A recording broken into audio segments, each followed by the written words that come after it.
Sebelum melanjutkan, jangan lupa subscribe dulu, terima kasih. Bab 483 akan memusnahkan semua suku Bisman. Sementara Ao Kun dan saudara-saudaranya masih tenggelam dalam keterkejutan mereka, Huang Xiaolong yang telah berubah wujud menghilang dari pandangan. Dalam sekejap, ia mencapai sisi Ao Kun sambil menggenggam pedang naga besar di tangannya dan menebasnya. Sinar-sinar energi pembantaian yang menusuk meledak dalam kegilaan yang menggila, mengikuti di belakang seekor naga darah yang meraung besar, menyerbu langsung ke arah Ao Kuang. Melihat naga darah raksasa itu, Ao Kuang memucat, menjadi kaku karena ketakutan. Naga darah adalah roh perkakas yang tersegel dalam pedang naga besar, yang dimurnikan dari jiwa naga darah kuno, dan memiliki aura pemaksaan naga darah kuno. Di hadapan tekanan dahsyat yang mengiris jiwanya, Ao Kuang gemetar dari lubuk hatinya. Ledakan. Naga darah itu menghantam Ao Kuang, menjatuhkannya ke udara dan terdengar teriakan tragis. Tubuh naga lautnya menghancurkan banyak bangunan sebelum jatuh ke tanah beberapa mil jauhnya, menyebabkan getaran hebat di bumi.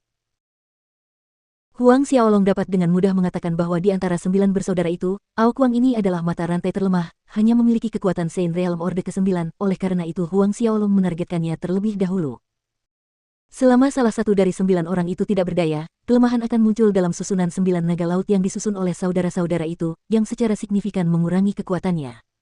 Berurusan dengan Ao Kun dan yang lainnya akan jauh lebih mudah. Saudara ke-9, Ao Shen dan saudara-saudaranya berteriak. Huang Xiaolong memutar pedang naga besar di tangannya, kilatan 1000 sinar pedang melesat menembus angkasa, menciptakan gelombang yang bergejolak, merobek lubang hitam raksasa dengan kekuatan kasar. Hujan energi pedang langsung menelan Aoyi. Terperangkap dalam pusaran energi pedang, tubuh Aoyi langsung dipenuhi dengan luka dan sayatan.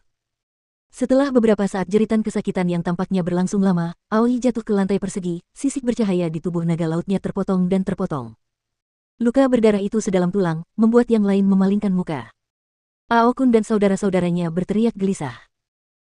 Menjadi marah setelah melihat saudara-saudaranya terluka satu demi satu, Ao Kun berteriak, teknik mutilasi naga laut.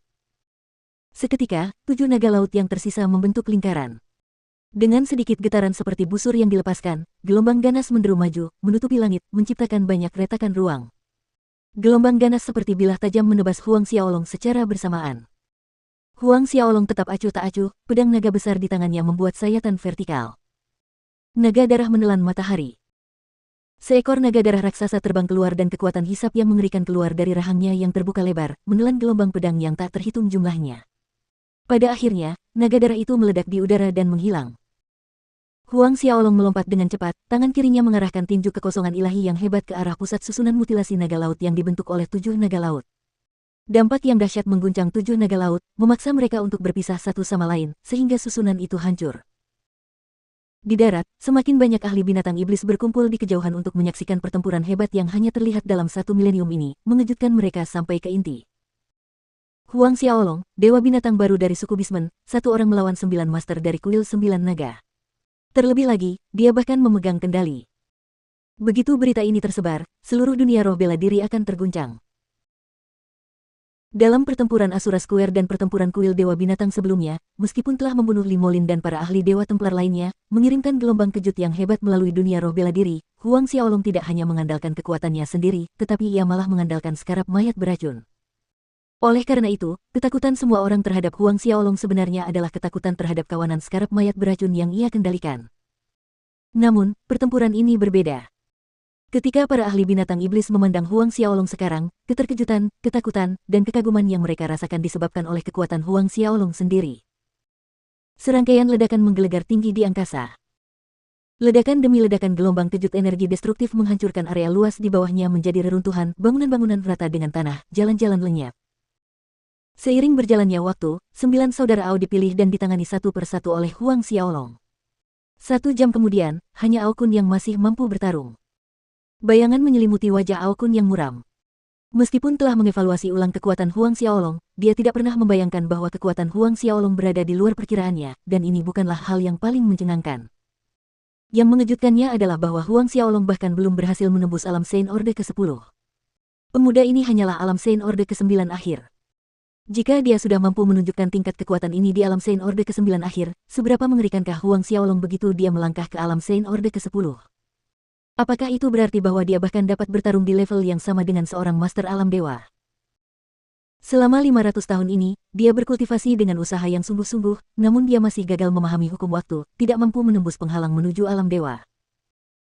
Ekor Aokun yang tebal dan kuat menerjang ke arah Huang Xiaolong.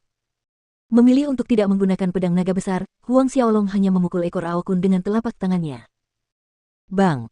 Sebuah tabrakan yang memekakkan telinga terdengar, dan tubuh besar Aokun terlempar beberapa mil jauhnya sebelum ia berhasil mendapatkan kembali keseimbangannya. Amarah meledak di dalam hatinya. Ia benar-benar tidak dapat mengerti bagaimana, sebagai salah satu ras manusia, Huang Xiaolong mampu mengolah fisiknya sedemikian rupa, bahkan lebih mengerikan dan lebih kuat daripada tubuhnya, naga laut sungguhan.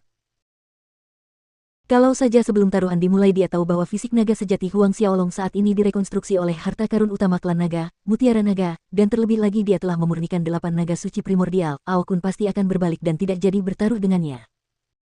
Huang Xiaolong tidak mengejar tanpa henti setelah memukul Aokun, dia berdiri di tempat, menatap Aokun dengan ekspresi acuh tak acuh. 8 dari 9 orang berhasil diurus, hanya Aokun yang tersisa. Dilihat dari sini, jelas bagi semua orang bahwa hasilnya sudah pasti. Namun, Huang Xiaolong menyadari bahwa tidak mudah untuk membuat ahli nomor 1 benua 10 arah itu mengakui kekalahan dan menyerah padanya. Meski begitu, salah satu kelebihan Huang Xiaolong adalah kesabarannya. Setengah jam berlalu.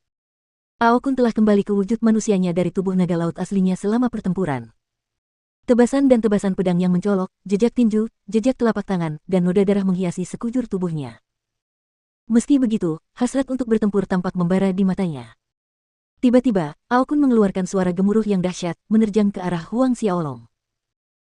Tepat saat dia sudah cukup dekat dengan Huang Xiaolong, sebelum dia bisa melakukan apapun lagi, Huang Xiaolong melemparkannya kembali dengan serangan telapak tangan, menabrak reruntuhan yang runtuh di bawahnya. Kerikil memantul ke segala arah, menimbulkan tabir debu. Aokun tidak butuh waktu lama untuk berdiri, menerjang ke arah Huang Xiaolong lagi. Huang Xiaolong mengangkat kedua tinjunya, beradu kekuatan kasar dengan tinju ganda Aokun. Sebuah ledakan keras terdengar dan Aokun merasakan kedua tinjunya bergetar akibat benturan tersebut, dagingnya retak dan darah merembes keluar, menetes di sepanjang lengannya. Di kejauhan, para ahli binatang iblis menyaksikan pertempuran itu dengan jantung berdebar pelan. Aokun berulang kali terjatuh, namun setiap kali ia bangkit kembali, tekadnya yang pantang menyerah membuat semua orang yang menonton meratap dalam hati. Setengah jam berlalu. Sekali lagi, Aokun terlempar karena pukulan, kali ini, sosok Huang Xiaolong berkedip, tiba di samping Aokun, dan memberinya pukulan berat lagi. Aokun terkubur dalam tanah dari leher ke atas. Alun-alun itu kembali sunyi. Kali ini, Aokun sudah kehilangan kekuatan untuk melanjutkan pertarungan. Beberapa ribu li di luar kota 9 naga berdiri sebuah kota berskala kecil yang disebut kota 1000 besar. Salah satu cabang utama Aula 1000 besar kuil 9 naga terletak di dalam kota 1000 besar ini. Dan pemimpin Aula 1000 besar ini tidak lain adalah patriark muda suku singa yang melarikan diri, Jesse. Jesse menjilati darah yang menetes dari tangannya saat dia melihat selusin mayat Bisman tergeletak di hadapannya. Pemimpin Aula, jika kita terus membunuh manusia binatang seperti ini, begitu suku manusia binatang mengetahuinya, aku khawatir, seorang ahli binatang iblis di samping Jesse tidak dapat menahan diri untuk tidak berbicara. Takut apa? Jesse mencibir, menurutmu Huang Xiaolong berani datang ke kuil 9 naga kita? Kalau berani, dia pasti sudah mati. Benar sekali, Huang Xiaolong hanya mengandalkan beberapa skarab mayat racun. Jika dia bertarung dengan kekuatannya sendiri, yang termuda dari 9 Master Aula kita, Master Aula Aokuang dapat dengan mudah menghancurkannya hanya dengan menggunakan ibu jari. Ahli binatang iblis lain di dekatnya tertawa mengejek. Kuil 9 naga kita akan bergandengan tangan dengan kuil singa ganas dan kuil dewa kera untuk membasmi semua suku manusia binatang, menaklukkan seluruh benua 10 penjuru. Kata Jesse.